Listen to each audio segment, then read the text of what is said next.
English మాట్లాడడానికి భయపడుతున్నారా? అయితే మీకోసమే ఈ స్పోకెన్ ఇంగ్లీష్ క్లాసెస్. వెంటనే కాల్ చేసి జాయిన్ అవ్వండి. నమస్తే రమ్మగారు. నమస్తే జయ. రమ్మగారు, మర్యాద రామన్న కథ, ఎందుకంటే సిరీస్ వైజ్గా వెళ్తున్నాం కదా మనం. దీంతో ఆపేద్దామా?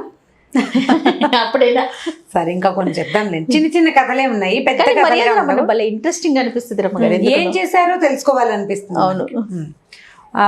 అప్పుడంతా పల్లెటూళ్ళు హెచ్చుగా ఉండేవి. బోలెడన్ని పల్లెటూళ్ళు ఉండి ఒక చిన్న పట్టణం ఉండేది. ఇప్పుడు టౌన్లో ఎక్కువే కనపడుతుంది. ఇప్పుడు కూడా ఉన్నాయి చిన్న చిన్న ఊళ్ళు.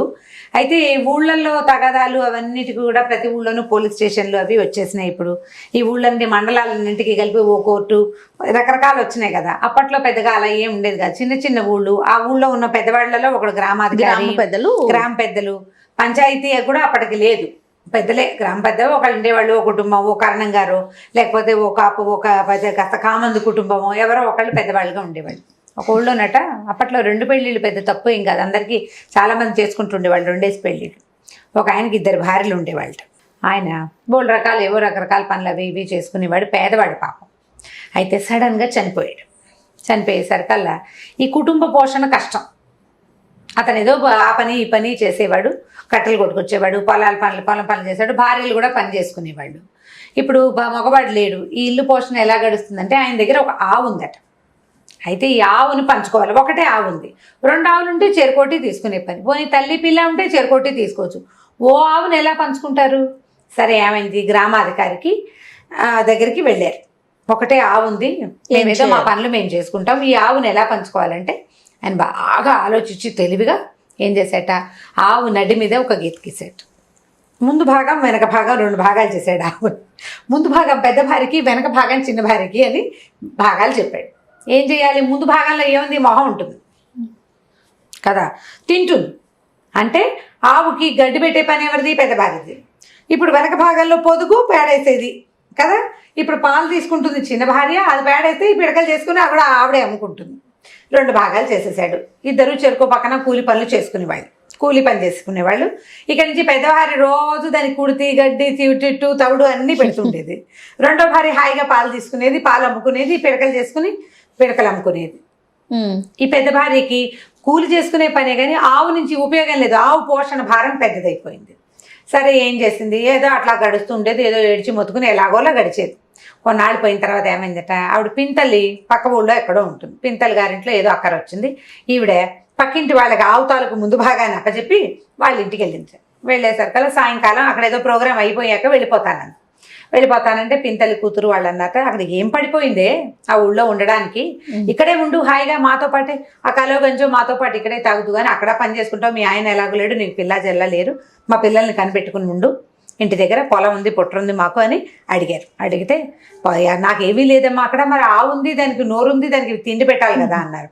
ఓహో, మరి ఆవు ఉందా, ఆవుని ఎక్కడ పాలు అవి ఎవరు తీస్తారంటే ఆవిడే తీసుకుంటుంది, నాకేం సంబంధం అంది. ఆవిడ తీసుకోవటం ఏమిటి, ఆవు నీదైతే అంటే, ఆవు నాదంటే పూర్తి ఆవు నాది కాదమ్మా, దాన్ని భోజనం పెట్టే పనే నాది, పాలు తీసుకుని పిడకలు కొట్టుకునే పని పక్కన మా సవితిది, ఆవిడే చేసుకుంటుందని. వీళ్ళకి అర్థం కాల. ఏమిటో సరిగ్గా చెప్పు, ఆవు ఉందా అంటే ఆవు ఉంది. ఆవుకి నువ్వు తిండి పెడితే అది పాలు తీసుకోవటం ఏమిటి అంటే, ఈ మొత్తం కథ అంతా చెప్పుకోవచ్చు. పెద్దలు తీర్పిచ్చారు, మా ఊరి గ్రామ పెద్ద తీర్పిచ్చాడు. ఇగో ఇలాగ జరిగింది అనేసరికి వాళ్ళందరూ నీ పొందలాగా ఉంది, నువ్వు తిండి పెడితే అది పాలు తీసుకోవటం ఏమిటి, అర్థం పర్థం లేకుండా ఆ గ్రామాధికారి ఎవడు, నీకు ఇది సరైన పని కాదన్నారు. ఏం చేయను, అక్కడికి విసుగుబుట్టి ఓ రోజు పెట్టకపోతే ఆవు గట్టిగా అరిచింది. అడుగుతుంది సాయంకాలం అయితే తిండి పెట్టకపోతే అది అరిచేసరికల్లా ఊరంతా తిట్టారు. ఆవుకి గడ్డి పెట్టవా, నీదే పూచి అన్నారు. నేనైనా ఒకరోజు నా పొయ్యిలో పిల్లి లేవకపోయినా పర్వాలా, పచ్చగడ్డి కోసుకొచ్చి ఆవుకు పెట్టవలసిందే. నాకు జ్వరం వచ్చినా అంతే, మా ఊళ్ళో వాన వచ్చినా అంతే, ఏమైనా సరే ఆవును పోషణ భారం మాత్రం నాది అనేసరికల్ వీళ్ళు అన్నారు, ఇట్లా కాదు, మనకు అవతల ఊళ్ళో మర్యాద రామన్న గారిని ఒక పెద్ద మనిషి ఉన్నారు, అక్కడికి వెళ్దాం, దీనికి ఏం చేయాలి అని. ఇప్పుడు వాళ్ళ ఊళ్ళో వాళ్ళు చెప్పాడు గ్రామాధికారి, మనం కాదనడానికి వీలు లేదు, కాదనే అవకాశం లేదు, కాబట్టి దీనికి తెలివైన ఆలోచన కావాలని మర్యాద రామన్ గారి దగ్గరికి మోసుకుపోయారు. ఈవిని తీసుకెళ్ళేసరికల్లా ఆయన అన్నాడు, బాగుందమ్మా, చాలా బాగుంది, మీ గ్రామాధికారికి నిజంగా దండం పెట్టాలి, ఎంత బాగా తీర్పిచ్చాడో, చాలా బాగుంది, ఒక పని చేయను, ఆవుని బెదిరించు అని చెప్పాడు. సరే, ఇవేం చేసింది, మర్నాడు బయలుదేరి ఇంటికి వెళ్ళిపోయాక సరే ఆవుకి గడ్డేసిన తర్వాత అది గడ్డి తింటుంది. ఈ లోపల సవితి వచ్చి పాలు పిండుకోవడానికి నుంచోగానే ఇప్పుడు పెద్ద బడి తీసి అంది ఆవు అనగానే ఆవు బెదురుతుంది కదా, కొడతాము అంటే కొట్టక్కర్లా ఆవుల్ని. మనం ఒక కర్ర తీసుకుని ఇలా అన్నాం అనుకో విసురుగా అనగానే భయం వేస్తుంది, అని ఒక్క అడుగు వెనక్కేస్తుంది. కొమ్ము విసురుతుంది ఒకటి, కొమ్ము విసిరేసే అవకాశం కొన్ని గోట్లకు ఉండదు, కొమ్ము విసిరేది కాలు తోసేస్తాయి అవి, అంటే ఎగిసి తంతాయి సింపుల్ గా. ఈవిడేం చేసింది, ఈ కట్టె చూపించి కొడతానని బెదిరించింది ఆవుని. బెదిరించంగానే అది బెదిరి ఒక్కంగా వేసి వెనకాల పాలు తీసేటప్పుడు సాంగంగా స్థిమితంగా కూర్చోరు, ఇట్లా ముంగాళ్ళ మీద కూర్చుంటాం. పాలు తీసేటప్పుడు గమనించండి, ఇది పిల్లలకి చూపించాలి పాలు తీసే సీను. ఈ కూర్చుని పాలు తీస్తుంది, ఈ ఆవు ఏం చేసింది, ఎగిసి ఒక్క తన్ను దన్నింది. బడేయమని పాల గిన్నె కాస్త బిందె కాస్త పడిపోయింది. ఈ కూర్చున్న ముంగాల మీద కూర్చున్న మనిషి ఏం కాసుకుంటుంది, ఆవిడే పక్కకు పడింది. అక్కడి నుంచి ఆవు ఎగిరి ఏదో దూకి హడావిడి చేసింది, 2 కాలు ఏదో తొక్కేసింది కూడా. ఆవిడ లబో దిబోమని ఏడ్చింది.